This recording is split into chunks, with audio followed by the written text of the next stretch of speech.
നീ എന്താണ് അവിടെ റോഡിൽ അടി നടന്ന കാര്യം പറയാൻ വന്നേ. മുക്കിൽ അടി നടന്നു. ചൂടുരാജി ഞാൻ വെള്ളോടത്ത് ബാത്റൂമിൽ പറഞ്ഞു പോയതാണ്. കാര്യം എന്ത്? പകല് മൊത്തം ഭയങ്കര ചൂട്. അതെന്ത് രാത്രി ചൂടില്ലത്? ഇവിടെ രാത്രിയും പകലും ഒരേ കണക്കത്തെ ചൂട്. ഞാനാണ് കട്ടില് കടന്നിട്ട് എത്ര ദിവസമായിട്ട് ഞാൻ വെറും തറയിലാണ് കിടക്കുന്നത്. രാത്രി നമുക്ക് എത്ര ചൂടില്ലേ? അതെന്ത് രാത്രി എന്ത് ചേച്ചിക്ക് അറിഞ്ഞൂടെ? ചെറുക്കനും പെണ്ണും ഇപ്പൊ അവിടെ ഇല്ലല്ലേ ചേച്ചി? അവരെവിടെ പോയി? അവിടെ അമ്മയ്ക്ക് സുഖമില്ലാത്തോണ്ട് അങ്ങ് പോയി. അതുകൊണ്ട് നീ അവരെ മുറി കയറി കിടക്കും. ഞങ്ങൾ രണ്ടും കൂടി അവിടെ കയറി കിടക്കും. അതിനകത്ത് എ സി ഉണ്ട്. അവര് പിണക്കമെല്ലാം മാറി 2-3 മാസം ആയില്ലേ ചേച്ചി? അവരെ അമ്മയൊക്കെ വന്നപ്പോ ഒരു AC മേടിച്ചോണ്ട് വന്നല്ലേ, അവർക്ക് കുറച്ച് സ്വർണ്ണവും കൊടുത്തല്ലേ. മാല മേടിച്ചിട്ട് അവിടെ കൈച്ചയും മേടിച്ച് പണയം വെച്ചിട്ട് ഞാൻ എടുത്ത് കൊടുത്തില്ല.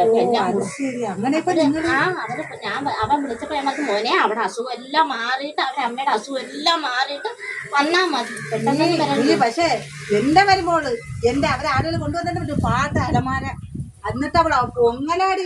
പക്ഷേ നീ എന്റെ മരുമോൾ അവരെ വീട്ടിൽ നിൽക്കുമ്പോ നീ എന്തെല്ലാം കൊണ്ട് പറഞ്ഞിട്ടുണ്ട്. നിനക്ക് നിന്റെ മരുമോളെ അവരിപ്പം വന്നാൽ ഞങ്ങൾ ആ മുറി വിട്ടു കൊടുക്കണ്ടേ? അതുകൊണ്ട് ഇപ്പൊ ഞങ്ങളുടെ വീട്ടിൽ 2-2.5 ആഴ്ച കൊണ്ട് വീട്ടിൽ അടിയില്ല, വഴക്കില്ല, ഒന്നും ഇല്ല. കുടിക്കുന്നുണ്ട്. പക്ഷേ വീട്ടിൽ വെള്ളമില്ല. നമ്മൾ AC ഉള്ള മുറിയിലേക്ക് കിടക്കും. ഒരു 6:30 ആകുമ്പോഴത്തേക്ക് ജോലി കഴിഞ്ഞ് വന്ന ഉടനെ പെട്ടെന്ന് കുളിച്ച് വല്ലതും കഴിച്ചിട്ട് 7 മണിയാകുമ്പോൾ രാജീവ് വാടി കയറി കിടക്കാൻ ഞാനവിടെ പറയാം അണ്ണാ ചെമ്പനീർ പോകുന്ന കാണത്തെ നീ അതൊക്കെ നാളെ പകലിരുന്ന് കാണും. നീ വാടി കയറി കിടക്കാന്ന് പറഞ്ഞിട്ട് 7:30 ഞങ്ങൾ കയറി അങ്ങ് കിടക്കും ചേച്ചി. AC ഉള്ള മുറിയിലല്ലേ, അതുകൊണ്ടൊരു വഴക്കുമില്ല. പിന്നെ ഞാൻ പോട്ടേച്ചി അണ്ണൻ നേരത്തെ വരും. വീട്ടിൽ വന്നു കഴിഞ്ഞു നമ്മളായിട്ട് ഒരു പ്രശ്നം ഉണ്ടാക്കുന്നത്. അണ്ണൻ വരുമ്പോഴത്തേക്ക് കുളിച്ച് ഒരുങ്ങി നിന്നാ പെട്ടെന്ന് അണ്ണന് വല്ല എന്തെങ്കിലും ഉണ്ടാക്കി കൊടുത്തിട്ട് ഉറങ്ങാതെ കിടക്കാല്ലേ ചേച്ചി?